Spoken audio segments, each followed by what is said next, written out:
It sparked outrage around the world, igniting an international call for change. March 7, 1965 would go down in history as one of the most horrific and volatile events in the fight for freedom, earning the name Bloody Sunday. On that day, some 600 marchers from across the country assembled in Selma en route to Montgomery, Alabama. They were stopped short of the Edmund Pettus Bridge. George Shinholster had worked with Dr. Martin Luther King Jr. and others in Selma prior to that day.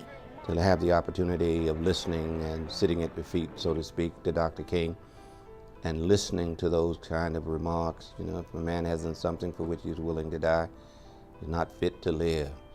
I think 50 years later I can be somewhat philosophical. Then I was just ready to get up and be a part of a movement. That was exactly that. It was a movement, but it was also something of a vortex that would sick you in and pull you in, and you could go, be, and do. Shinholster wasn't in Selma on Bloody Sunday, but another Savannaian was, Amelia Boynton.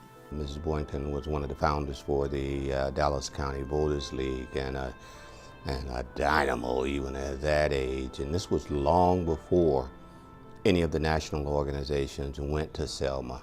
Often referred to as the matriarch of the voting rights movement, Boynton began fighting for voting rights in the poorest parts of Alabama in the 1930s, shortly after leaving Savannah.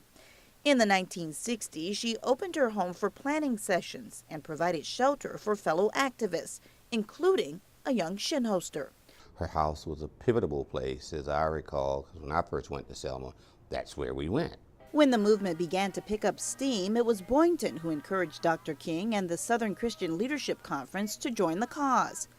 We must march. We must stand up. You march those people into rural Alabama, it's got to be open season. Her role as a civil rights pioneer is depicted in the movie Selma, and the moment she nearly lost her life. This picture has become an iconic image of what would transpire. Boynton beaten unconscious and left in the street. Broken but not defeated, she and others would organize yet another march just 2 weeks later. And in less than 5 months, a symbol of success, as President Lyndon Johnson signed the Voting Rights Act of 1965. Their cause must be our cause too. It was a major victory that Shinholster says puts the battle for equality into perspective. There's an adage that nothing is as strong as an idea whose time has come.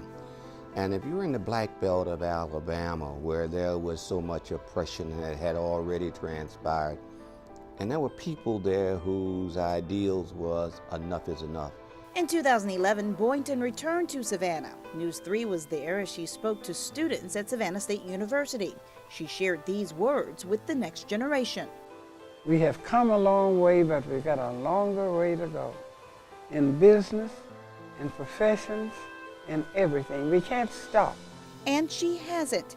At 103 years old, she continues to fuel others with the same fire that has always burned inside of her. She endured. She knew the risks, she knew the challenges, and she faced them. She met them head on, and she had the kind of persistence that I wished I could have, even more so, and she has, and she's triumphed.